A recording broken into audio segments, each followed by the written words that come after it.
Hi everyone, welcome back to Splash Page. I'm Sean, and in anticipation of the release of No Way Home, I started doing a little bit of an MCU rewatch. I've just been randomly picking movies to watch rather than watching them in any specific order, and last night I decided to go back and watch the first Avengers.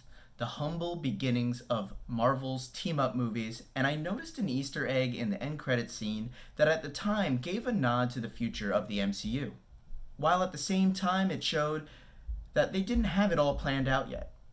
I'm sure many a key eye immediately understood this Easter egg, but it's awesome to be able to look back and see it dropped well before it's paid off. After defeating Loki and the Chitauri, we meet the Mad Titan, Thanos, for the first time in the MCU. Anyone that knows the character knew what the plan would be. Sure, Thanos is in a number of fun storylines in the comics, but his most famous and biggest crossover opportunity for the MCU is the Infinity Gauntlet miniseries. Or, as we got to know it, Infinity War and Endgame, the finale of phases 1 through 3 of the MCU. In this appearance, Thanos doesn't say a word, but is spoken to by an unnamed underling about the failed attempt to take over Earth. He says that humans are unruly and therefore can't be ruled. Then he drops the Easter egg line. To challenge them is to court death. To which Thanos smiles. For all of those that know the comic, this meant the Infinity Gauntlet was on, but Feige and the rest of his team had a whole lot of work to still do before they could bring it to life. You see, in the MCU, the story of Thanos is first one of mystery, then the search of the Infinity Stones, followed by the eradicating of half of the universe's life to preserve resources and build a better life for those remaining. Comic Thanos' story is much different. For starters, the story opens and Thanos already possesses all 6 Infinity Stones and the godlike power that comes from them. With this, he feels an equal to higher powers in the Marvel Universe, but most importantly, Mistress Death. Mistress Death brought Thanos back to life to help with the perceived imbalance of life and death.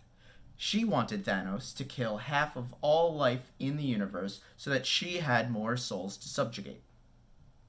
Thanos, however, was less interested in doing that and more interested in getting her to fall in love with him. That's right, this big purple guy is really a softie at heart. So he got all of the Infinity Stones to be seen as an equal and a potential love interest for Mistress Death. But when she scorns his advances, he takes the advice of Mephisto.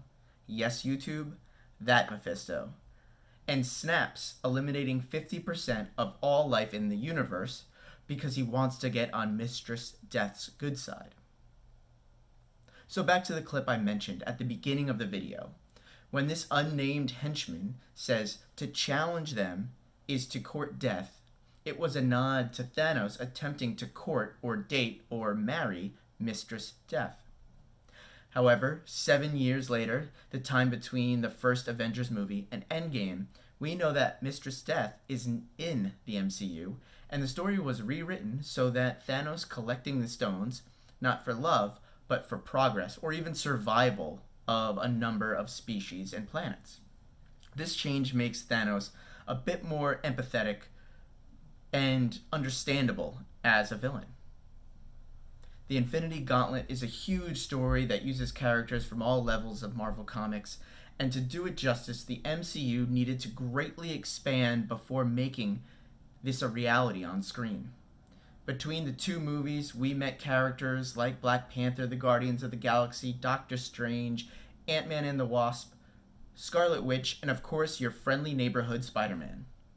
Some of which have large parts to play in the comic storyline, and others that take roles from characters that Disney didn't own the rights for when they started this adventure.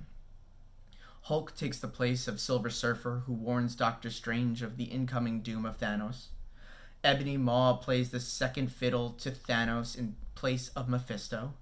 And to a lesser extent, because the stories really become so different, Iron Man leads the team against Thanos like Adam Warlock does in the comics. All in all, this is an extremely impressive feat that was planned for years but needed to be completely overhauled before it was done and ready for prime time. I'm excited to see what's next. We all know they have a number of big bads lurking, but have they already released that Easter egg that would give a nod to the next phase or the next 3 phases of the MCU? Let me know what you think down in the comments. Until then, thanks everyone for watching the video. Please like and subscribe if you enjoyed this content. Take it easy, YouTube.